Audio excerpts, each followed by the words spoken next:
Cinquième point. Le second Adam nous rétablit dans la vie en Christ. Référence à 1 Corinthiens 15, 45 et suivants. De même que le premier nous a livrés à la mort.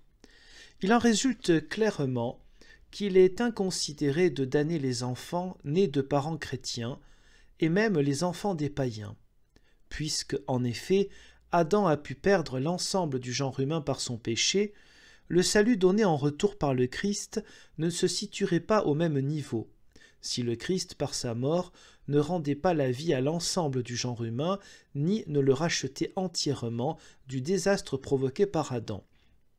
Dans ce cas, mais loin de nous cette pensée, il ne serait pas vrai que, de même qu'en Adam tous meurent, de même en Christ tous sont rétablis dans la vie. 1 Corinthiens 15, 22.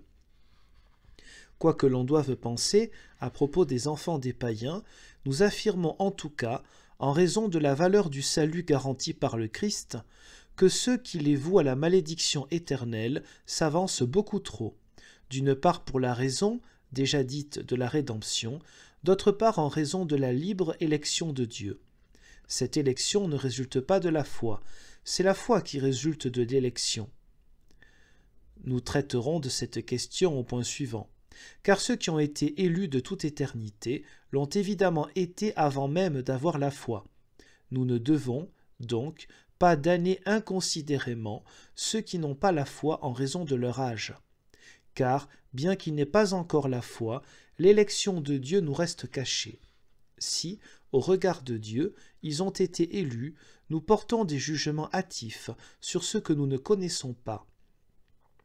Pour les enfants des chrétiens, nous argumentons autrement. Les enfants des chrétiens, tous autant qu'ils sont, appartiennent à l'Église du peuple de Dieu. Ils font partie et sont membres de cette Église. Nous le prouvons ainsi. Le témoignage de presque tous les prophètes assure que l'Église, issue des païens, doit se réunir à celle du peuple de Dieu. Et le Christ lui-même a dit « Ils viendront de l'Orient et de l'Occident, et prendront place à table avec Dieu, Abraham, Isaac et Jacob. » Matthieu 8, 11. Et « aller par le monde entier, etc. » Marc 16, verset 15. Or, les enfants des Juifs appartenaient autant à l'Église des Juifs que les Juifs eux-mêmes. Nos enfants n'appartiennent en rien moins à l'Église du Christ qu'autrefois les enfants n'appartenaient à l'Église des Juifs. S'il en allait autrement, la promesse ne serait plus valable, puisque nous ne prendrions pas place à table avec Dieu, au même titre qu'Abraham. Celui-ci, en effet, faisait partie de l'Église avec ses descendants selon la chair. Si nos enfants ne sont pas mis sur le même rang que leurs parents, le Christ serait alors avare et jaloux envers nous, puisqu'il nous refuserait ce qu'il a accordé à nos ancêtres. Parler ainsi est une impiété, autrement toute prophétie sur l'appel des païens deviendrait nulle. Puisque les enfants des chrétiens n'appartiennent pas moins à l'Église visible du Christ que les adultes, il est clair qu'ils ne sont pas moins que leurs parents du nombre de ceux que nous jugeons élus.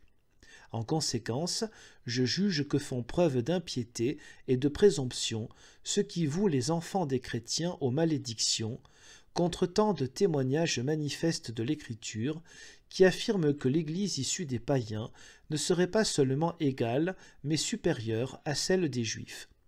Tout cela va maintenant s'éclairer, puisque nous allons exposer ce que nous croyons à propos de l'Église.